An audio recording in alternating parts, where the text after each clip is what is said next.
गणेशाय नमः। भक्तों, आज हम गुप्त नवरात्रि पर चर्चा करेंगे। माँ जगदम्बा के बहुत से भक्तों को गुप्त नवरात्रि के बारे में जानकारी होगी, कुछ भक्तों को जानकारी नहीं भी हो सकती है। आइए जानते हैं वर्ष भर में कुल कितनी नवरात्रि होती है। 2 नवरात्रियाँ जो कि सर्वविदित हैं, आप सब जानते हैं।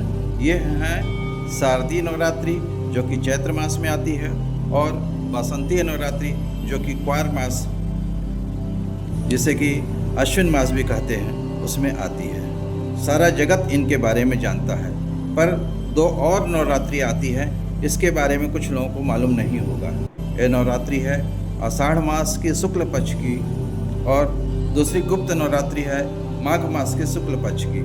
इन्हीं 2 नवरात्रियों को गुप्त नवरात्रि कहते हैं। इस वर्ष सन 2025 में आषाढ़ मास की गुप्त नवरात्रि 26 जून से शुरू होगी और 4 जुलाई 2025 तक रहेगी। तांत्रिक और साधक बड़ी व्यग्रता से इस समय का इंतजार करते हैं और बहुत ही गोपनीय रूप से इस गुप्त नवरात्रि में साधना करते हैं। इस समय माता जगदम्बा के सामान्य भक्त क्या करें, आइए इसके बारे में हम जानते हैं। माता के भक्तों को इस समय का पूर्ण सदुपयोग करना चाहिए। जो भक्त उपवास रखना चाहे, जो भक्त मंत्र जाप करना चाहे, जो भक्त सिद्धि प्राप्त करना चाहे, उनको प्रयत्नपूर्वक माता की आराधना में लीन हो जाना चाहिए। गुप्त नवरात्रि को प्रातः दैनिक कर्मों से निवृत्त होकर कलश की स्थापना करना चाहिए। कलश की स्थापना के लिए शुभ मुहूर्त ही लेना चाहिए। शुभ मुहूर्त सामान्यतः प्रातःकाल या फिर अभिजीत मुहूर्त में होता है। इसे आप अपने स्थानीय पंचांग में देखकर समय देख सकते हैं। संक्षेप में इसके बाद हमको माँ जगदम्बा की पंचोपचार पूजा करनी चाहिए। माँ जगदम्बा की हमें गंध जैसे कि लाल चंदन, सिंदूर, पुष्प, धूप, दीप और नैवेद्य में फल और मिठाइयाँ आदि अर्पित करें। इसके बाद माता जगदम्बा की आरती करें। फिर माता से क्षमा मांगें कि माता पूजन में जो भी गलती हुई हो उसे क्षमा करें। पूजन अपूर्ण हो तो उसे पूर्ण करें और अपने आशीर्वाद हम सबको दें। यदि आपको संक्षेप में माता की पूजा विधि एवं कलश की जानकारी चाहिए तो कमेंट्स में ज़रूर लिखिए। मैं एक वीडियो आगे ज़रूर बनाऊंगा। विद्वानों का कहना है कि गुप्त नवरात्रि में तंत्र साधना के करने से मन की इच्छा, मन की कामना जरूर पूरी होती है।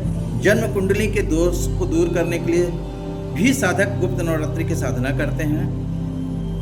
और गुप्त नवरात्रि में 10 महाविद्याओं की पूजा विशेष रूप से गुप्त रूप से करते हैं। गुप्त नवरात्रि में भगवती की आराधना से घर परिवार सुखी रहता है। लक्ष्मी का आवागमन घर में सुचारू रूप से चलता है। पितृदोष, ग्रह दोष, जन्म कुंडली दोषों का निवारण होता है। गुप्त नवरात्रि में माता दुर्गा के 10 रूप, जिसे हम 10 महाविद्या कहते हैं, उनकी पूजा की जाती है। भगवती के 10 महाविद्याओं के रूप इस प्रकार हैं।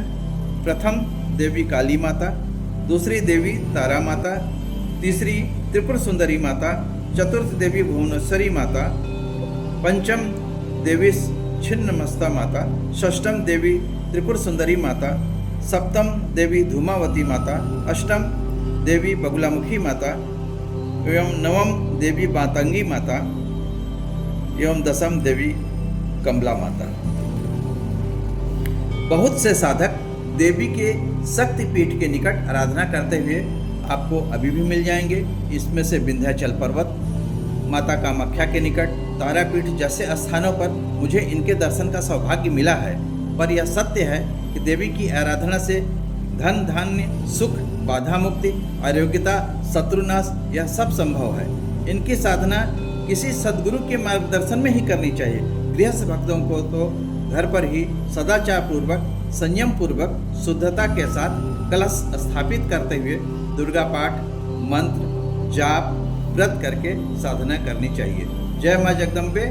ओम दुम दुर्गाय नमः। इस गुप्त नवरात्रि पर क्या न करें। झूठ बोलना, अधर्म करना, हिंसा करना, मांस, लहसुन, प्याज, शराब जैसी तामसिक चीज़ों से बचना चाहिए। बिना किसी योग्य गुरु के यह साधना न करें। इस गुप्त नवरात्रि पर क्या करें? गरीबों की सहायता करें, कन्याओं का पूजन करें, कन्याओं को दान दें, गरीबों की सहायता करें, दुर्गा पाठ करें, जप करें, रात्रि जागरण करें, व्रत करें। एक और चीज़ जो इस गुप्त नवरात्रि में जो कुछ पूजन और साधना करें, उसे मैं कहना चाहूँगा कि उसे गुप्त रखना चाहिए, किसी को बताना नहीं चाहिए, तभी माँ जगदम्बा की आराधना का फल मिलेगा। जय जगदम्बे, जय दुर्गे।